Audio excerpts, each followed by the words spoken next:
فقال الله تعالى في محكم تنزيله بعد أعوذ بالله من الشيطان الرجيم وإذ بوأنا لإبراهيم مكان البيت ألا تشرك بي شيئا وطهر بيتي للطائفين والقائمين والركع السجود وأذن في الناس بالحج يأتوك رجالا وعلى كل ضامر يأتين من كل فج عميق ليشهدوا منافع لهم ويذكروا اسم الله في أيام معلومات على ما رزقكم من بهيمة الأنعام فكلوا منها وأطعموا البائس الفقير. Sadaqallahul azim. Saudara-saudara sidang Jumat yang dirahmati Allah sekalian, saya berpesan kepada tuan-tuan sekalian dengan pesanan bertakwalah kepada Allah. Bertakwalah kepada Allah dengan sebenar-benar takwa, yakni melaksanakan perintah Allah dan meninggalkan larangannya. Dan ketahuilah sesungguhnya berbekal dengan ketakwaan itu adalah sebaik-baik bekalan. Maka berbekalah dengan ketakwaan wahai orang-orang yang mempunyai hati nurani dan ingat kepada Allah Subhanahu wa taala.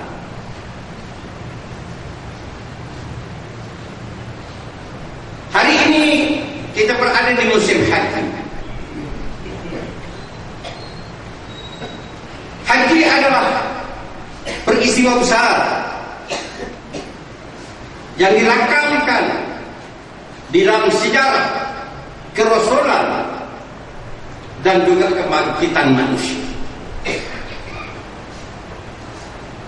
Mereka yang pergi ke Mekah adalah menunaikan suatu tanggungjawab wajib.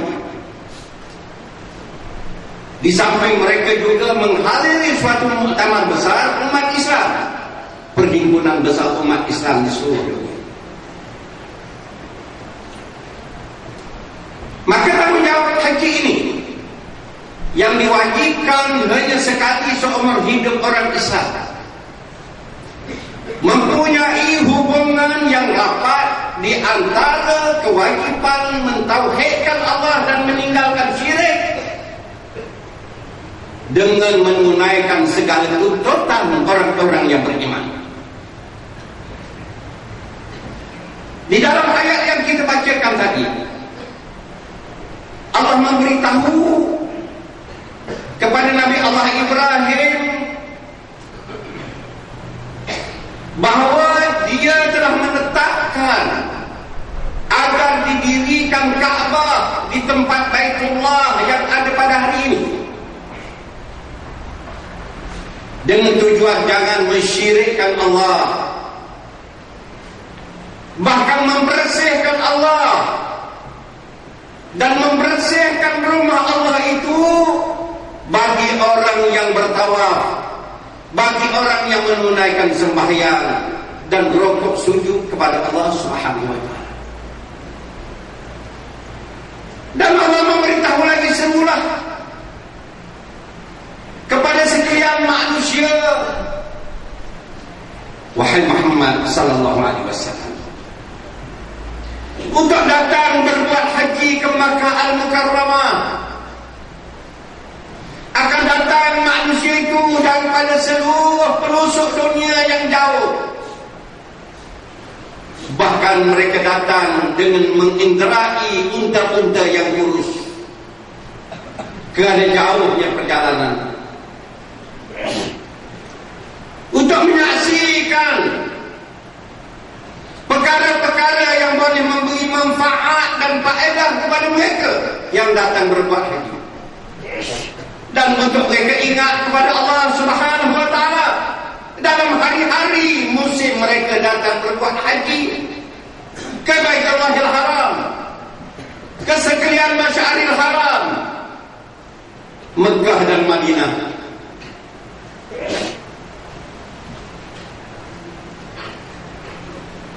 Dan apa yang mereka diberikan rezeki oleh Allah Subhanahu wa taala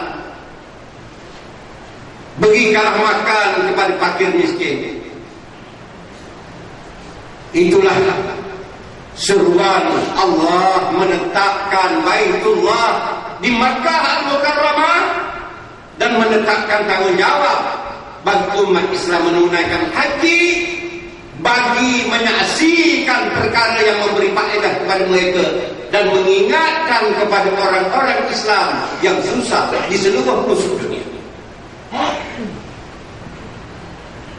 Apabila Allah Subhanahu wa taala menyebut Allah tusyrik bi syai'a, jangan menyekutukan aku dengan sesuatu pun. Maknanya Allah Subhanahu wa taala menghendaki orang Islam mempunyai akidah yang betul, akidah yang sahih, akidah yang sebenarnya yakin kepada Allah sebagai Tuhan rububiyatan wa uluhiyatan wa asma'an wa sifatan. Allah mempunyai kuasa mencipta, kuasa mengenakan peraturan dan hukum, mempunyai nama dan sifat yang sempurna. Allah menetapkan di antara peraturannya dan sunnah alam ini yang berkaitan dengan umat Islam, Allah menetapkan bahawa orang Islam adalah bersaudara. Allah berfirman, innamal mu'minuna ikhwatun fa aslihu baina akhawaykum wattaqullah la'allakum turhamun. Hanya orang-orang yang beriman itulah sebenar bersaudara mara. Saudara Islam, saudara seiman. Perbaikilah hubungan persaudaraan itu. Bertakwalah kepada Allah. Mudah-mudahan kamu semua dirahmati oleh Allah Subhanahu wa taala. Maka hubungan di antara seorang Islam dengan yang lain di seluruh dunia telah diibaratkan oleh hadis Rasulullah sallallahu alaihi wasallam.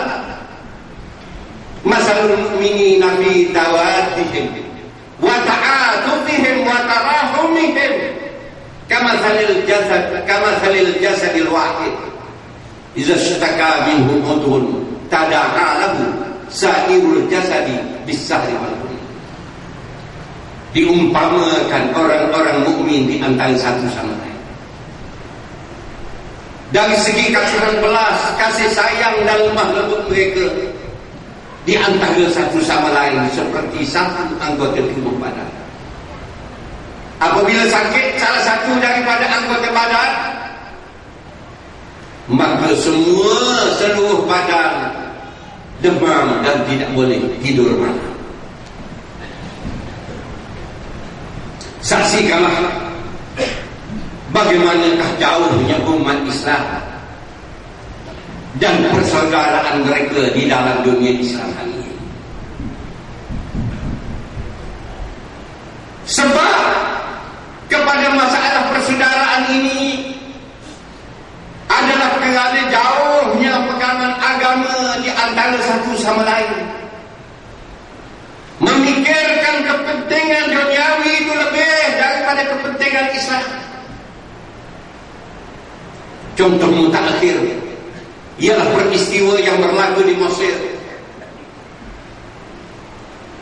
Orang-orang yang melakukan demonstrasi yang terdiri daripada orang-orang Islam yang menyokong perjuangan Ikhwanul Muslimin, sebuah gerakan Islam, gerakan dakwah, gerakan pendidikan, gerakan politik, gerakan kebudayaan Islam yang telah ditubuhkan semenjak tahun 28. Sejarah pendidikan Ikhwan ke atas rakyat Mesir diketahui daripada tulisan-tulisan, ceramah-ceramah, tesis-tesis, kajian-kajian menunjukkan bahawa Ikhwanul Muslimin adalah guru kepada gerakan Islam di seluruh dunia. Salah satu daripada ajaran Ikhwanul Muslimin ialah menjaga persaudaraan Islam berdasarkan kepada ayat yang kita baca. Tetapi apabila mereka keluar menentang kerajaan yang menggulingkan kuasa sebuah pemerintahan yang menang melalui demokrasi pilihan raya, kerana pilihan raya itu dimenangi oleh Ikhwanul Muslimun dengan meletakkan kalung yang bernama Muhammad Mursi, seorang hafiz Al-Quran, seorang engineer dan seorang saintis.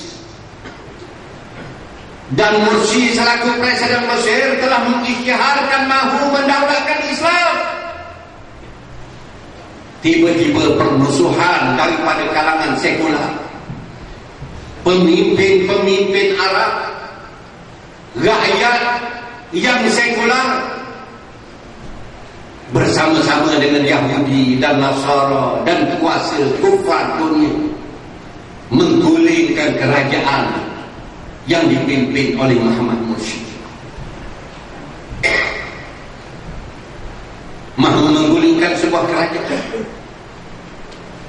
dengan menembak rakyat ribuan orang mati di jalan raya, ditembaknya hospital, dibedelnya masjid,